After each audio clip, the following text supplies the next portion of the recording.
Hola amigas y amigos, bienvenidos a este nuevo programa.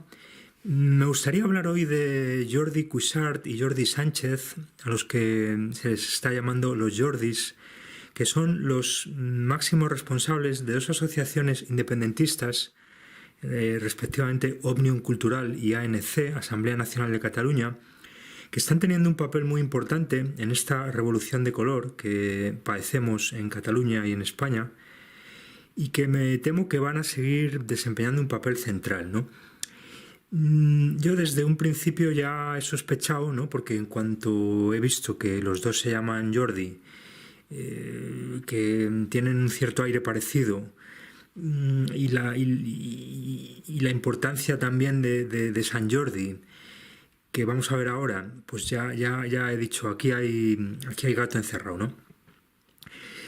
El 16 de octubre pasado fueron puestos en prisión preventiva acusados de un delito de sedición por la Audiencia Nacional del Estado Español, y enseguida pues han surgido la polémica, ¿no? Han empezado a llamarlo los Jordis, todo el mundo, los medios de comunicación, las masas, aparecen pancartas en la calle, liberen a los Jordis, etcétera, ¿no? Entonces ya empezamos a sospechar de que esto forma parte del guión, ¿no? De que no se llaman Jordi los dos por casualidad, que no están apareciendo juntos los dos por casualidad, y que todo esto huele al típico montaje muy civilino, muy sofisticado de los sospechosos habituales que operan en la sombra, pero digamos que preparan todo para que luego las masas caigan en el truco, ¿no? Y se crean que es algo espontáneo, que es algo natural, que está ahí de manera...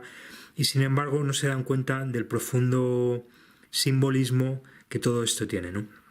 Y de hasta qué punto es precisamente ese simbolismo el que nos muestra todo el doble juego que está aquí implícito, ¿no? Que vamos a intentar ahora mostrar, ¿no? En la medida en que este San Jordi, este San Jorge, es una figura muy importante, y en particular en el mundo de la caballería, en el mundo de los templarios, y por lo tanto en lo que para nosotros es una suerte ya de sionismo, globalismo, avant la lettre, ¿no? Que en definitiva es lo que como nosotros interpretamos las cruzadas, ¿no? De la Edad Media. La figura de San Jorge, del santo, San Jorge o San Jordi en catalán, que en realidad es la misma figura, es una figura muy, muy internacional, muy de toda la cristiandad, ¿no? Y en ese sentido aquí hay una cierta trampa, ¿no? Porque parece como que San Jordi es una cosa muy catalana y que mueve mucho las masas catalanas, pero en realidad es el San Jorge, como vengo diciendo, de toda... Por lo tanto, aquí está ya implícito como este independentismo catalán es una fachada, es una tapadera que encubre lo que en realidad que es es una campaña de una revolución de color de las fuerzas globalistas que están movilizando a las masas con falsas promesas de independencia y de soberanía, que en realidad van a suponer mayor sometimiento a las fuerzas del gran capital, en última instancia satánico, luciferino, del nuevo orden mundial, ¿no? Entonces, la figura de San Jorge, del santo, remite a un soldado romano de finales del siglo III y de principios del siglo IV, que es martirizado, torturado, asesinado en la época de las grandes persecuciones a cristianos del emperador Diocleciano, ¿no? Como sabemos, son prácticamente las últimas persecuciones importantes antes de que el cristianismo se haga religión oficial del Imperio Romano en el 313. Entonces aquí ya vemos que es asesinado en estas persecuciones en el año 303, importante cifra con connotaciones masónicas, ¿no? El 33, del que ya hemos hablado, ¿no? Especialmente en el antiguo y aceptado rito escocés.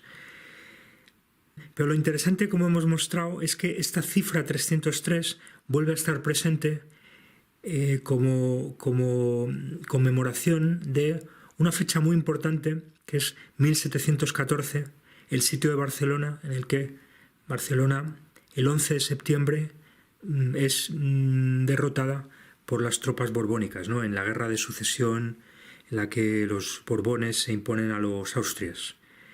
Con Felipe V, ya hemos hablado, que es el antecedente de Felipe VI, o sea que parece atar muy bien Felipe V, Felipe VI, ya hemos hablado de todo esto, y este 303, entre 1714 y 2017 actual, parece que no es casual, ¿no? Y que forma parte de esta agenda y de esta historia que en el fondo se hace como un gran ritual de magia negra. Entonces, no es casualidad que esté pasando esto ahora y que encaje también.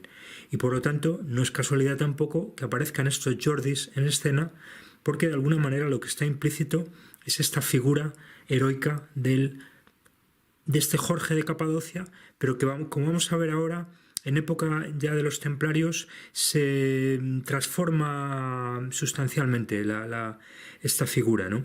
Y se acerca mucho más a la del caballero templario, ¿no? Por lo tanto, insisto, el 11 de septiembre, que no parece una casualidad, que esto resuena evidentemente con el 11 de septiembre de 2001, ya lo hemos estado diciendo, pero hay que subrayar que parece demasiado extraño que el Día Nacional de Cataluña, este 11 de septiembre, también llamado la Diada, que justamente remite, como digo, a esa derrota de Barcelona en el sitio de Barcelona de 1714, parece demasiado extraño que los catalanes quieran celebrar su Día Nacional con una derrota militar. ¿Se entiende la contradicción? Por lo tanto, nos están diciendo implícitamente que los que han colocado como fecha nacional de Cataluña el 11 de septiembre, y por lo tanto hablando de una derrota militar, nos están diciendo implícitamente que lo que quieren es una revancha. ¿Se entiende el simbolismo de todo esto? Y al mismo tiempo con esa connotación violenta que sabemos que tiene el 11 de septiembre, que además es el 11 del 9, del que hemos hablado aquí muchas veces, que remite a ese símbolo universal de la masonería y del anagrama de María y de muchas otras cosas, ¿no? Por lo tanto, aquí ya hay una llamada de atención de que este 303 juega un papel importante, de que hace referencia a San Jordi, de que estos dos Jordis no son casuales, de que forman parte de toda esta agenda ritualística que están operando los magos negros que nos gobiernan, ¿no? Y en fin, los satanistas que nos gobiernan a la sombra, que operan con grandes rituales de sangre y de sexo, moviendo a las masas, ¿no? Porque en eso consiste al final el satanismo, ¿no? Así que hay una especie como de interés muy evidente en querer mantener viva, querer mantener latente, porque eso es una conmemoración, es decir, el simbolismo que tiene definir una fecha y conmemorar algo, tanto en un caso como en otro, si se conmemora una victoria o si se conmemora, como en este caso, una derrota, evidentemente lo que se está haciendo es, de alguna manera, mantener viva, es decir, realimentar un conflicto. Fijaros lo evidente que es esto, ¿no? Que han colocado justamente el Día Nacional de Cataluña el 11 de septiembre, en que fueron derrotados los barceloneses frente a las tropas borbónicas, que básicamente era una guerra de sucesión. Simplemente unos apoyaron a los borbones y otros apoyaron a los austracistas. Y además, si estamos interpretando todo esto de manera correcta, que bueno, es difícil saberlo porque nos movemos en términos muy simbólicos y muy de hilar fino entre distintos ámbitos y distintos eventos históricos, es posible que estemos equivocados, pero sin embargo encaja todo muy bien, ¿no? Jorge de Capadocia muere en el 303, a los 303 años se cumple el aniversario del sitio de Barcelona, el 33 es el número de la masonería, etcétera. Todo parece que encaja muy bien. Además, el 1714 vuelve a jugar muy bien con estas cifras que estamos aquí encontrando todo el rato de el 17 que como hemos dicho parece que tiene que ver con el inicio, con este ritual que inicia, que propicia todo este ciclo ritual del 17 a las 17 horas con el terrorista de 17 letras, etcétera, ¿no? Y el 14 también lo estamos viendo, ¿no? El 14 como ciclo lunar, y estamos viendo que hay un accidente que es en el ala 14 del avión, del Eurofighter, luego otros en el ala 12, que a su vez es en un día 17, es decir, empieza a haber, y donde cae un avión, ¿no? Donde había 18 aviones, por lo tanto quedan 17, es decir, ala 17, perdón, ala 14, y cae un avión en el que había 18, por lo tanto quedan 17, ¿no? Parece que hay una referencia al 1714. Y luego el 12, que a su vez, el ala 12 ocurre en el día 17, ¿no? Y el 12 y el 14 se producen solo unos días. Por lo tanto, indirectamente están haciendo alusión al 13, ¿no? Y todo lo que hemos hablado del falo de Osiris, etcétera, ¿no? Por lo tanto, el 13, ¿no? Todo esto parece encajar demasiado bien. Este Jorge de Capadocia, que es martirizado en el 303, además vivió, aunque era de Capadocia, que es una región de la actual Turquía, él se emigra a la ciudad de Lida, que luego se llamó también Diospolis o en un momento dado Georgiópolis, y hoy sería la ciudad llamada Lod, en Israel. Fijaros de nuevo el simbolismo, ¿no? Es justamente un cristiano en Israel, ¿no? Con todas las vinculaciones que hay aquí, muy profundas, que ahora vamos a ver, entre judaísmo, cristianismo y eso que para mí es una suerte de sionismo, avant la lettre, que es las cruzadas en las que juegan un papel muy importante los caballeros templarios, los caballeros teutones, que a su vez toman a San Jorge como su patrón y como su figura, digamos, central, ¿no? El culto de San Jorge se hace muy popular en la Edad Media, se extiende por toda la cristiandad, etc. Pero es sobre todo en las cruzadas, como digo, cuando esta figura se va a transformar radicalmente, y lo que van a hacer básicamente es fusionarlo con figuras míticas del ámbito más pagano y más primitivo, del típico tema del héroe y el dragón que encontramos en múltiples mitos, etcétera, ¿no? Ya hemos hablado también un poco de eso. Sería el caso de Horus y Set, que también es el dios solar frente al dios tónico, el dios de la oscuridad, el dragón, ¿no? O la serpiente, es decir, el dios que se esconde en el inframundo, ¿no? El dios tónico. Y vuelve a aparecer en Apolo Tifón, ¿no? Es un poco el mismo. Plutarco identifica a Tifón con Set en su libro Isis y Osiris. Pero también sería el caso del arcángel Miguel y el diablo y otras figuras, ¿no? Perseo y la Gorgona. Lo interesante aquí es que entonces este San Jorge, que había sido ya canonizado desde el siglo IV o V, perdón, en el V, pero los templarios y todos estos caballeros le dan un carácter mucho más caballeresco, es decir, lo colocan ya sobre un caballo y está venciendo con una lanza a un dragón, ¿no?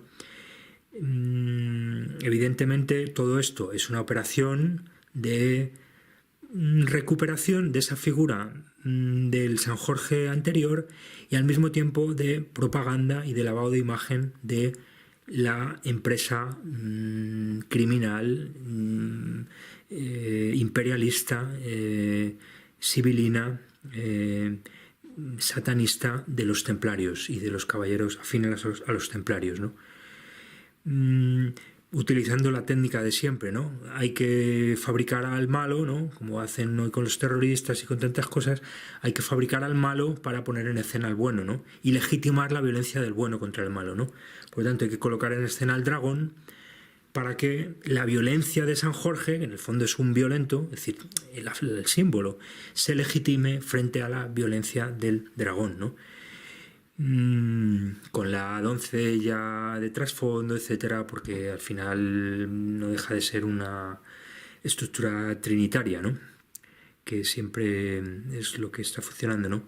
Pero entonces aquí vemos cómo se está legitimando al final la figura del caballero templario, del caballero teutónico, que va a Jerusalén. En el fondo Jerusalén es la doncella, ¿no? También está ese simbolismo de la ciudad santa, ¿no? De la ciudad como doncella que tiene que ser rescatada del infiel, que es el dragón, por el cristiano heroico, etcétera, ¿no?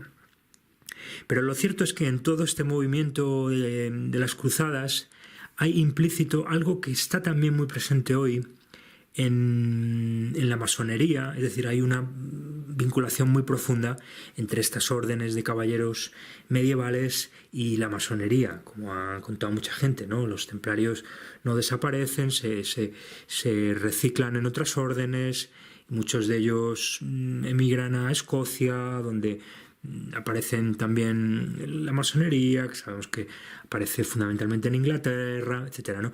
Todo esto está muy vinculado y no es una casualidad que San Jorge sea también un símbolo y patrón en muchos de estos contextos, ¿no? Como digo, es santo patrón de los caballeros templarios, de los caballeros teutones y de otras órdenes de caballería, como una muy importante, como es la orden de la jarretera. De hecho, todo este simbolismo del dragón y del héroe, yo creo, y ya lo avancé, está presente en el supuesto derribo del avión Eurofighter Tifón, ¿no? Que como decimos, el tifón es un dragón, por lo tanto, derrotado por un dios solar, ¿no? Por un dios solar, por un Horus, por un Apolo, es decir, y por un San Jorge, ¿no? Fijaros la profundidad de esto, ¿no? Es decir, implícitamente nos están diciendo que San Jorge derriba al dragón, ¿no? Al tifón, ¿no? Después, en el ámbito también de la Reconquista española, vuelve a aparecer el tema de San Jorge, ¿no? Varios reyes cristianos en la Reconquista fabrican operaciones de manipulación y de lavado de imagen también de la Reconquista, con la misma lógica que los templarios, ¿no? Para legitimar su violencia contra los árabes, ¿no?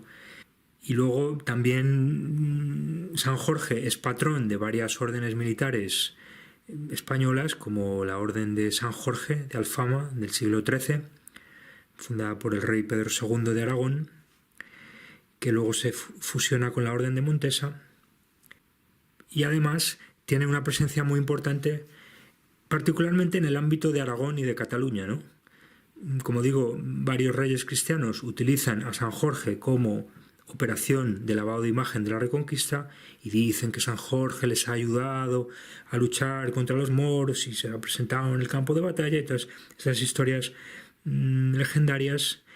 Y lo cierto es que la cruz de San Jorge, que es muy parecida a la cruz templaria, ¿no? La cruz roja sobre fondo blanco, aparece en el escudo de la corona de Aragón. De hecho, aparece junto a 4 cabezas, que nos dicen que son las cabezas de 4 moros, ¿no? Que han sido decapitadas en una batalla. Pero aquí ya hay una curiosa afinidad con este Jordi Cuixart, que aparece a menudo con una especie como de fular, como de pañuelo al cuello, ¿no? Y que tiene un aire así también como medio mestizo y medio, ¿no? Porque como vamos a ver ahora, también estos dos Jordis no son iguales, ¿no? Y hay como un juego como ahora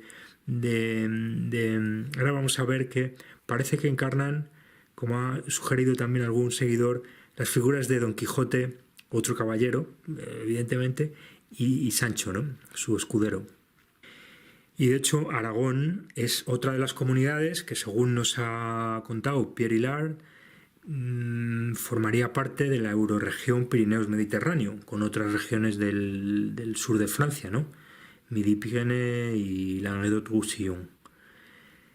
Entonces, De hecho, parece que hay una vinculación más profunda de lo que nos decía Hilar entre un lado y otro de los Pirineos, ¿no? Y precisamente tiene que ver con estas redes cátaras y después templarias de caballería, etcétera, que se vinculan a los dos lados de la frontera y que en definitiva sería, que esto es lo interesante, una suerte como de modelo político y geopolítico que es el de los templarios, que es el de estas órdenes de caballería, pero que es también el de hoy, el de la masonería, también el de los judíos, porque ha sido los judíos que, como sabemos, está solapado a todo esto, y el del sionismo tenía que ver con estas redes transnacionales, sobre todo financieras, pero que sabemos que también están presentes en los templarios,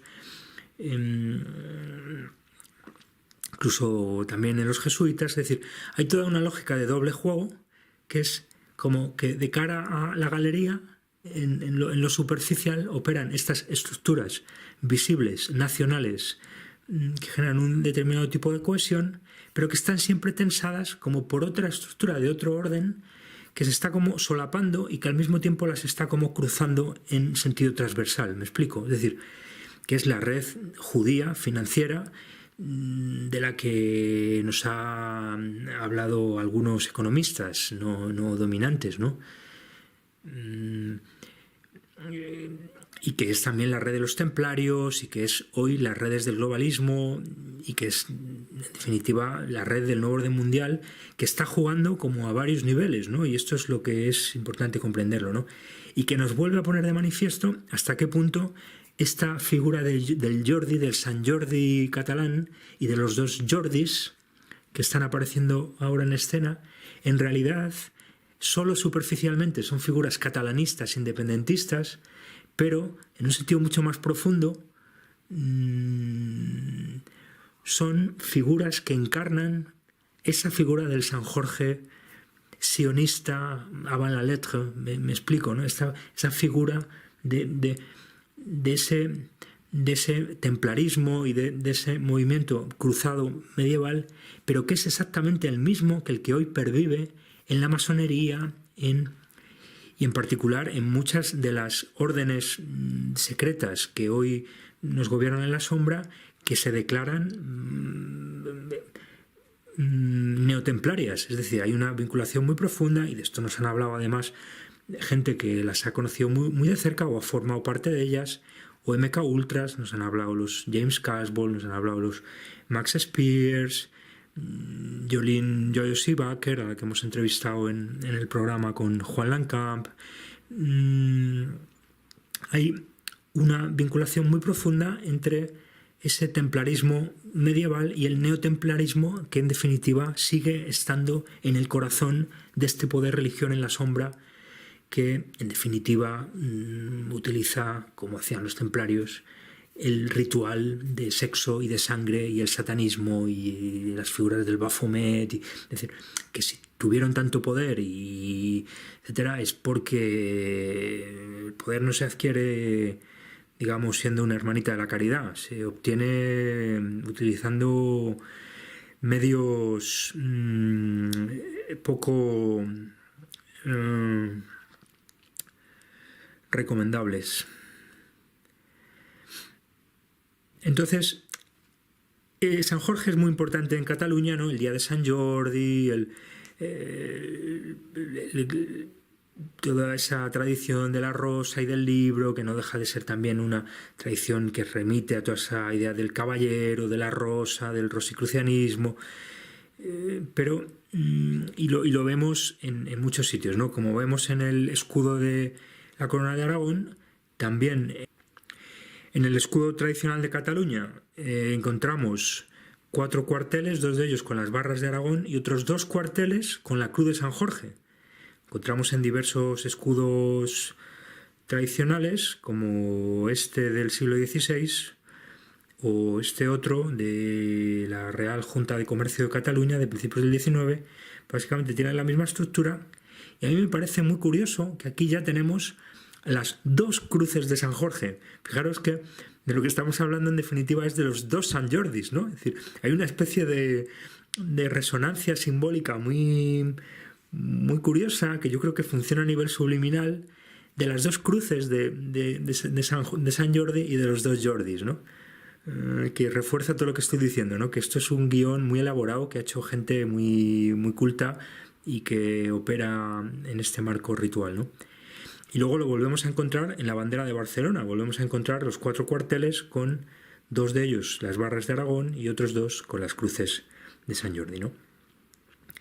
Y en un sitio también muy simbólico de lo que estamos hablando, el Palau de la Generalitat, que es la sede del Gobierno Regional de Cataluña, justamente en lugar principal de la fachada principal que da a la plaza, está la figura de San Jorge matando al dragón y sobre él una cruz de San Jorge inscrita en un rombo. Pero fijaros que, como hemos contado, todo esto parece que encaja también demasiado bien con la posición del mosaico de Miró, que es el sol, es el ojo que todo lo ve, que a su vez hemos dicho que San Jorge es un héroe solar, ¿no? Es decir, es un héroe solar que es el que vence, el que está en lo alto de la pirámide trunca de Illuminati y que apunta justamente al Palacio de la Generalitat, donde está San Jorge presidiendo el Palau. ¿Veis? Entonces, todo esto no parece una casualidad y parece que todo esto está vinculado, ¿no? Es decir, el atentado se hizo ahí con esa estatua de Joan Miró, que es Juan. No parece casualidad que el atentado fuese justamente ahí, en una estatua de Joan Miró, que a su vez es Joan, que es Juan, ¿no? Sabemos que los Juanes son también muy importantes en la masonería, ¿no? Los 2 Juanes, ¿no? Y los solsticios, ¿no? Por lo tanto, el sol, ¿no? Pero sobre todo lo que hay que subrayar, ya digo, es que San Jorge es una figura que encarna este elemento, digamos, de vinculación profunda de determinados órdenes, de determinadas maneras de hacer, que en definitiva son las sociedades secretas, son las operaciones en la sombra, es el espionaje, es el satanismo, son los programas de control mental mediante trauma. Es decir, los templarios no son más que un antecedente de la manera en que operan hoy los Illuminati, las agencias de inteligencia, el abuso satánico ritual, los programas de control mental mediante trauma, que sabemos que es lo que ata al final las distintas fachadas y frentes de ese poder en las cúpulas, ¿no? Y entonces no es una casualidad que un país tan importante en la globalización y en la masonería y en los Illuminati como es Inglaterra justamente tenga también sea San Jorge su patrón y también esté en su bandera la cruz de San Jorge, ¿no? Y de hecho hasta hoy la bandera del Reino Unido sigue teniendo, sobre todo en el centro y la más importante, es la cruz de San Jorge, aunque luego se unió con las banderas de Escocia e Irlanda con sus cruces giradas 45 grados para componer la Union Jack de hoy. Y además también San Jorge es el patrón de otra orden de caballería muy importante, una de las más antiguas, con sede en Inglaterra también, que es la Orden de la Jarretera, ¿no? Así es que esto parece que nos está diciendo que estos Jordis están aquí jugando un papel mucho más profundo, en el sentido en el que yo hablo de profundidad simbólica, que es que los símbolos juegan a muchos niveles, ¿no? Y se están leyendo de distintas maneras a distintos niveles, ¿no? Según el ámbito, según, digamos, los grupos sociales que los estén interpretando, ¿no? Y aquí yo creo que es evidente que todo esto es un guión, que todo esto está muy pensado, porque lo que está pasando en Cataluña es muy serio, es histórico. Yo creo que va a haber independencia, independencia entre comillas, porque sabemos que va a ser, digamos, todavía más sometida a las redes globalistas, o sea que es una independencia cosmética, pero va a haber una independencia, y yo creo que porque todo encaja demasiado bien, es decir, todos estos elementos encajan demasiado bien, y todo esto, ya lo venimos diciendo, huele a que está muy bien organizado y hay gente detrás que está montando todo este teatro, ¿no?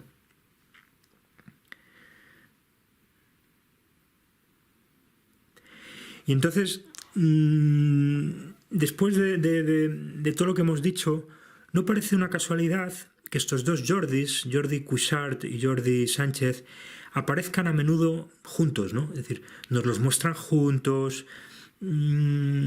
No solo los medios de desinformación y ritualización, que sabemos que hoy son un componente importante en la implementación de estas revoluciones de color y en esta guerra de cuarta generación, ¿no? Es decir, hoy los grandes medios son tóxicos, son nocivos, son destructores de las sociedades, como son las teorías de género, como son tantas formas de guerra de cuarta generación, ¿no?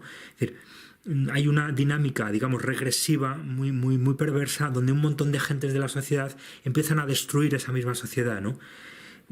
Por dentro, es una especie de fenómeno canceroso, ¿no? Cancerígeno, donde un montón de gente se ven arrastrados a una dinámica perversa de destrucción de las estructuras y de las sociedades tradicionales, sanas, pacíficas, trabajadoras, armoniosas, con elementos extraños, que en última instancia es esta dinámica psicopatocrática, ocultocrática de los satanistas luciferinos, que basada pues eso, en esa psicopatía de que hay que controlar, de que hay que ganar y de que hay que someter al humano, ¿no?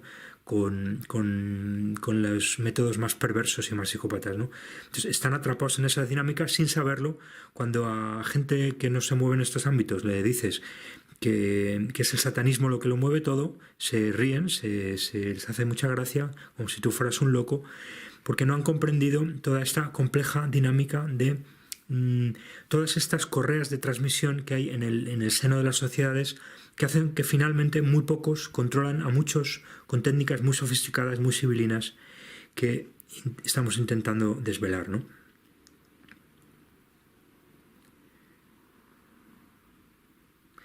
Entonces, justamente esa operación de lavado de imagen que utilizan los caballeros cruzados, de transformar al San Jorge de Capadocia original en un caballero que vence al dragón, en el fondo es lo mismo que están haciendo aquí hoy, porque lo que nos quieren retratar es como pacifistas. Y bueno, en parte porque también tendrán en parte que recurrir a la violencia, ¿no? Porque al final sin tensión no van a conseguir nada. Es decir, y si no reacciona un lado, acabará teniendo que reaccionar el otro lado, ¿no? Y además sabemos que ellos operan jugando con las dos platillos de la balanza, ¿no? Lo que quiero decir es que al final es la misma lógica de legitimación de una revolución, porque una revolución es, por definición, hay gente que habla de revolución pacífica, yo lo veo muy difícil, ¿no?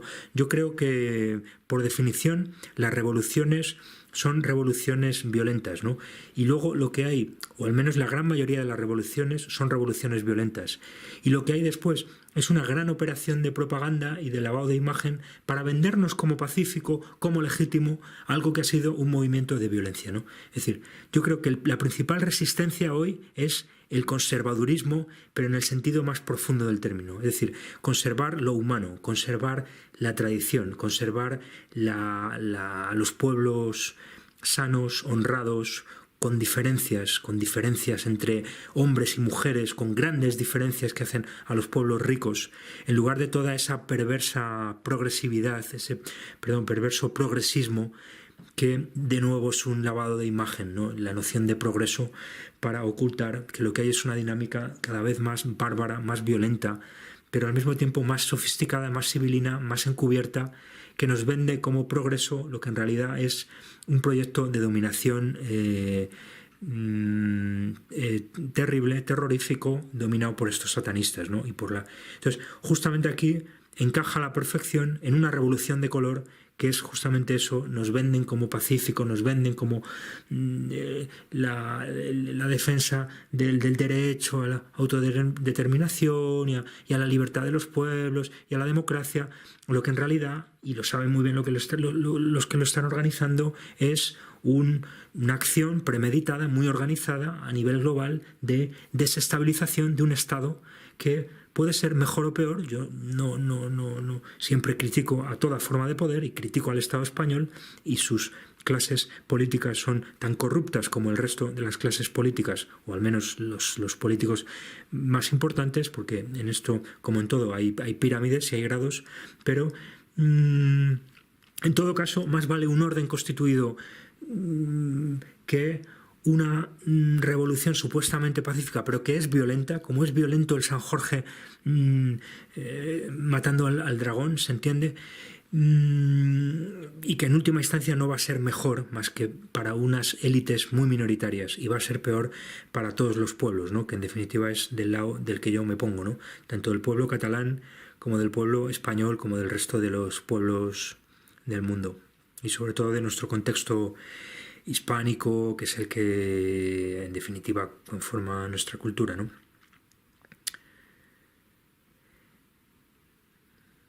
Pero además de todo esto, como avanzábamos y como sugería un seguidor, parece que hay una referencia también muy sibilina, muy sutil, a Don Quijote y a Sancho, ¿no? Que en el fondo no es tan disparatada si pensamos que Don Quijote también era un héroe, bueno, más bien es un antihéroe, ¿no? Algunos críticos literarios dicen que Don Quijote es el primer antihéroe moderno, ¿no? Es una especie de parodia del héroe, ¿no? Del héroe, del caballero medieval, ¿no?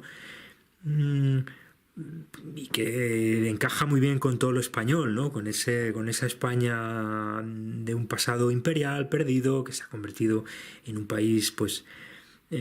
pero aquí no parece una casualidad que estos dos Jordis, uno sea Jordi Cuixart, que suena casi como Quijote, o como se dice en catalán, Quixot, o como se dice en inglés, Quixote, o en francés Quixote, prácticamente se pronuncia igual, aunque se escribe de manera diferente.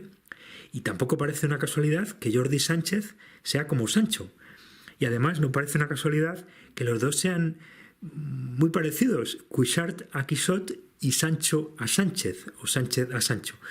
Es decir, uno es como más delgado, más alto, el otro es más regordete y más bajo, los dos tienen barba. La barba de Cuixart Quixote es como más apuntada, e incluso tiene un aire como más alocado, ¿no? Como más...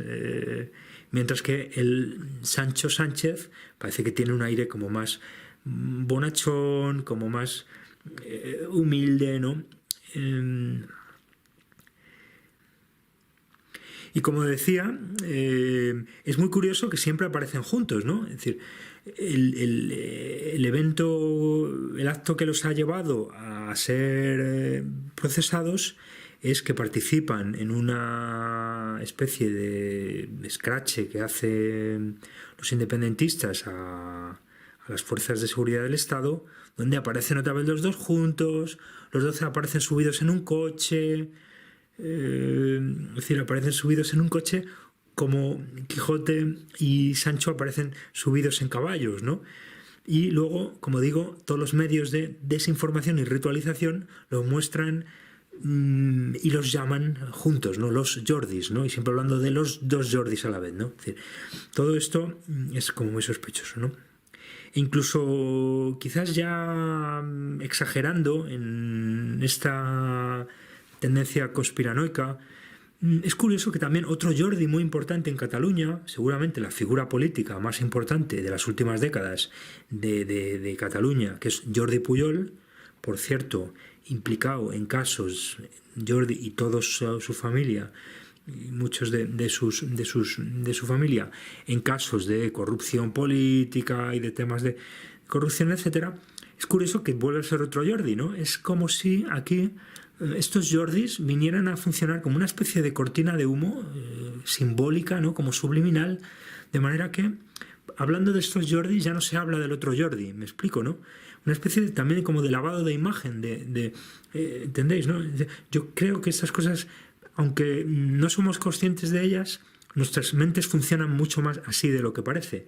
Y estas operaciones simbólicas, sibilinas, ¿no? Subliminales, donde de pronto aparecen dos Jordis en escena y se deja de hablar del Jordi, de la corrupción política, etcétera, ¿no?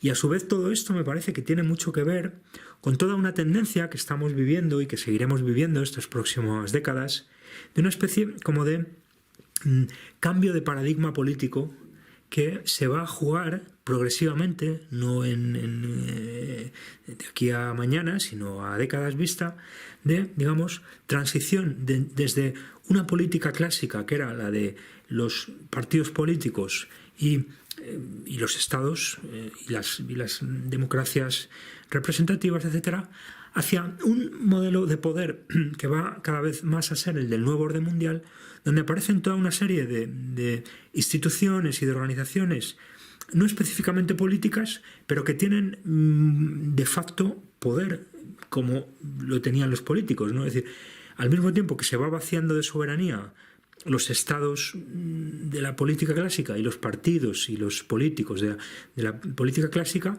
se van, digamos, como cargando de soberanía estas nuevas organizaciones como las ONGs, think tanks, determinadas grandes organizaciones paramasónicas. Pensemos en el Club Bilderberg y cómo de manera muy intencionada se le está dando visibilidad con una serie de personajes colocados en escena que supuestamente son periodistas antisistema, pero en realidad todo eso está muy pensado y forma parte de esa transición. Yo creo que estas think tanks o estas organizaciones independentistas como Òmnium Cultural, como ANC, forman parte de esta lógica, ¿no? Entonces, al final, esta especie como de cortina de humo donde dos Jordis aparecen en escena y encubren, tapan el papel de otro actor en este gran teatro de Guiñol, que es Jordi Pujol, tiene que ver con toda esta transferencia como de soberanía, de legitimidad a determinadas organizaciones, ¿no? Y de lavado de imagen, etcétera, ¿no? Hay toda una operación muy sibilina, muy mediática, a largo plazo, donde el verdadero poder en la sombra va midiendo muy bien cómo va, digamos, abriendo un grifo y cerrando otro, ¿no? Entonces va cerrando lo mismo que hacen con la homosexualización de masas y con la producción de violencia de género por las leyes que dicen evitarla, pero en realidad la producen, ¿no? Es decir, van abriendo el grifo de la violencia de género, entonces cierran el grifo de la heterosexualidad, abren el grifo de la homosexualidad, etcétera, ¿no? Entonces esto está muy pensado, al mismo tiempo que a otro ritmo las van vendiendo esas nuevas operaciones de disidencia controlada como supuesto progresismo, supuesto antisistemismo, Entonces, lo mismo con estos think tanks, que con determinadas prácticas, todo lo que tiene que ver con el LGTB, etcétera, como nos lo venden como progre, como antisistema, como de recuperación de soberanía, de emancipación, en fin, todas esas retóricas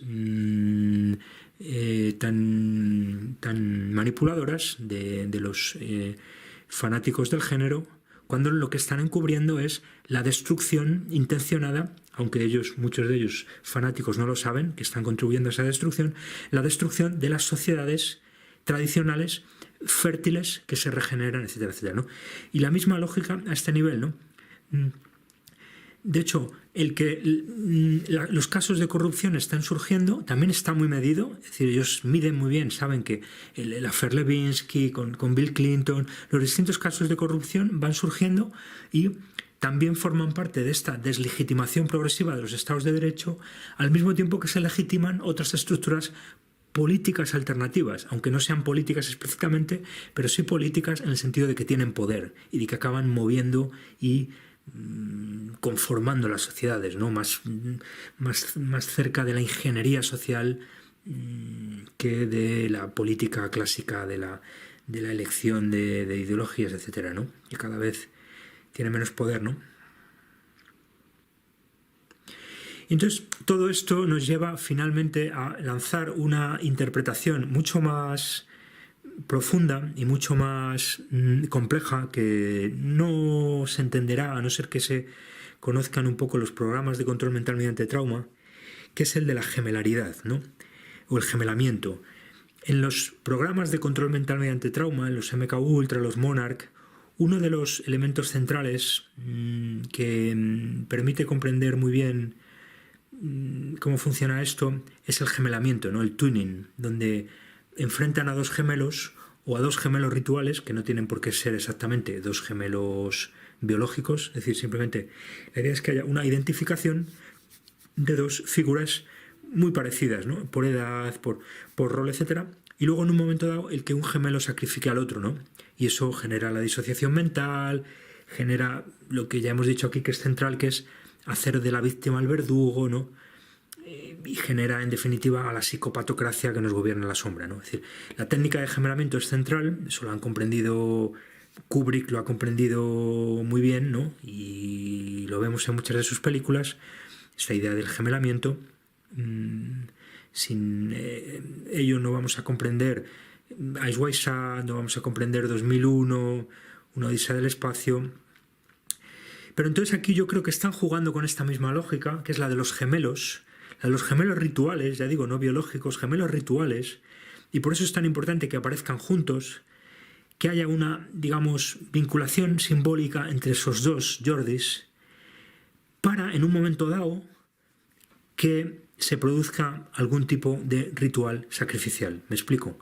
Y esto yo lo estoy diciendo sin que quiera que suceda y sin que desee que suceda, y simplemente analizándolo sin tener información concreta de la cuestión, porque es una pura hipótesis y una pura conjetura, pero que al mismo tiempo es muy lógica desde el punto de vista ritualístico y simbólico, conociendo cómo operan estos magos negros, ¿no?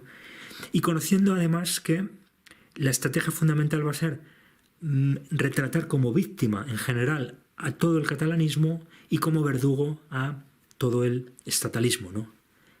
Y esto a todos los niveles, porque esto es un fenómeno global que se está leyendo al mismo tiempo desde todos los niveles, ¿no?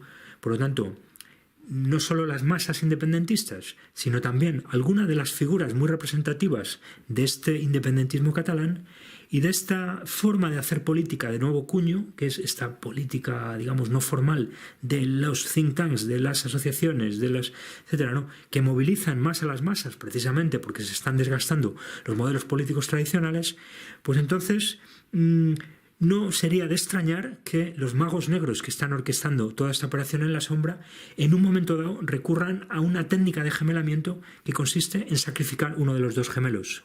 De manera que el otro gemelo acaba encarnando de alguna manera esa especie como de doppelganger, ¿no? Es como la estrategia del doppelganger, ¿no? Del alma gemela o de... ¿Se entiende un poco la lógica? Es decir, al final un mártir que tiene un hermano que no acaba como generando esta mecánica, esta lógica del gemelamiento, pero a nivel público, a nivel de programación mental de masas pública, que en el fondo no es más que la misma mecánica que la programación mental de masas dura de los esclavos de MK Ultra, pero extendida al conjunto de las sociedades, y que sabemos que es fundamental para entender estas revoluciones de color y muchos de los movimientos que hoy estamos viendo, ¿no? Movimientos que ya digo son autodestructivos, ¿no? De las sociedades, como es el género y tantas otras cosas, ¿no? Por lo tanto, todo esto es muy coherente, ¿no? En un momento dado, ya la manipulación de las manipulaciones va a ser el mártir que es justamente uno de los Jordis, pero que es, de alguna manera se acaba encarnando en el otro Jordi, ¿no? Y al mismo tiempo, todo esto vinculado a las dos figuras del Quijote y del Sancho, que también encarnan como las dos tendencias, la tendencia, digamos, aventurera, poco loca, un poco atrevida del Don Quijote, y por otro lado la moderada, la realista del Sancho, ¿no? Por lo tanto, todo esto encaja demasiado bien en un guión que yo leo entre líneas, donde en un momento dado una fase más, digamos, quijotesca del catalanismo independentista estuviera más encarnada por este Quixote, y una fase más realista, más de moderación, de final de proceso, ¿se entiende? Donde de alguna manera ya hay que